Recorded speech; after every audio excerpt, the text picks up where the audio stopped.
everybody, and welcome back to another BBG series. As we all know, it's been very dynamic times for businesses and lots of changes happening in the marketplace here. So I'm very pleased today to be joined by Helen Barrett, the Head of Legal for BBG. So Helen, you've been in the region now for 22 years. Tell us a little bit about what you were doing before this point and what specifically you see happening right now in the market. You're right, I've been in the region since 1998. I originally came to the UAE as a private practice lawyer and have been working with two international law firms for about 15 years before setting up my own business. I think being a business owner enables me to understand what our members' challenges are, particularly around this recent global pandemic. What are the challenges, or really the role for the British business group in this time from a legal perspective in order to communicate to its members? Yes, so we have, I've been involved with the British Business Group at board level since 2016, and things have changed significantly during that time, not least because Dubai has evolved as the great city that it is today. Our membership has grown significantly, and I think we are more in tune with what our members need in order to develop their businesses. And our key focus from the BBG's perspective is to provide commercial opportunities to our members. So during this time our focus has been on clarity, communication and ground truths to enable our members to interpret some of the government announcements that have been issued. Through the recent survey that we conducted of our members, it wasn't surprising that the priority of our members during the COVID pandemic was cash flow. What was interesting to see was the deprioritisation of legal and compliance. My role with the BBG as legal director is to ensure that we are constitutionally compliant. If you like, you could say I'm the guardian of the constitutional compass. Our role so my role as legal director is to ensure that we follow the constitution, to ensure that our objectives and strategy are on point, and to be accountable to those members. And during the COVID crisis, that role became even more important, because what you will tend to see is that in a moment of crisis, boards will stress and decisions are made quickly. And my role was to ensure that whatever decisions that we made as a board, as a membership, in response to the COVID crisis, was within the bounds of our constitution.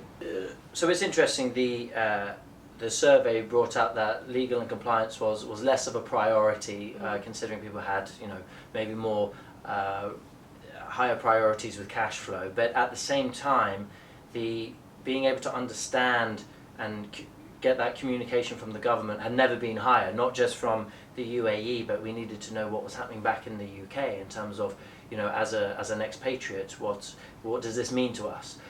So I presume the role shifted a little bit more in terms of making sure that communication was the reliable source for the business community. Certainly it was a very hands-on approach that the board took to this crisis. So not least conducting the survey to find out what our members needed in terms of support. We are also a member of the British Chambers for Commerce Global Business Network. That's enabled us to find out reliably what's happening to other business groups in the UK. We can then bring that information back to our members and ensure that they can benefit from any sort of government stimulus packages, whether that's from the British government or from the UAE government. So we're very much an oracle of that information, and we hope that it has benefited our members to know that they have a reliable source to come to. Certainly from my own business perspective, I'm a partner in a small business, and we have had to ensure that we have translated those government announcements to our clients so that they know how to operate from a practical perspective in this market.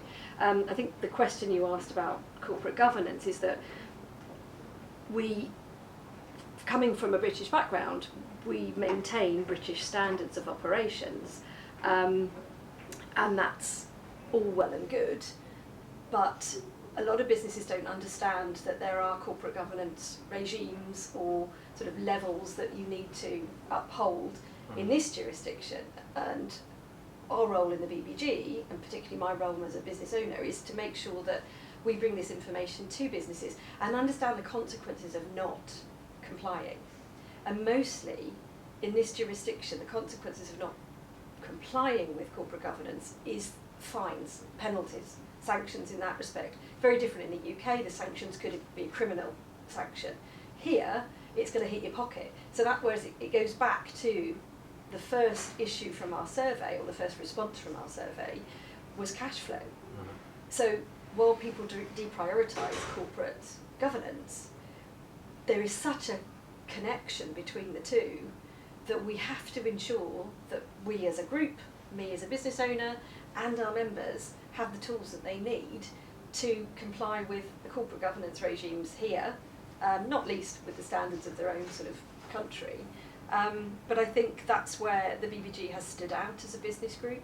I certainly found as a member, and trying to understand really what's happening in the ecosystem here. Whilst the government was putting out messages, the thing that I want to know is how does that apply to me? And I've certainly felt that the communication that I relied on actually was the BBG, because I really felt that it had been analysed and put in a way that is very specific to me as a small business owner and me as an expat British business owner. So it's certainly been very helpful, and I think it's a massive value to the members of the BBG. It's fantastic. It's certainly been very beneficial to me, and I'm sure to all of the members. So thank you very much for informing us further about it. And even if you're not a BBG member, you can keep in tune with what's going on. So do follow us on social media at British Business Group Dubai and Northern Emirates. And Helen, thank you for having us with us. Thank you.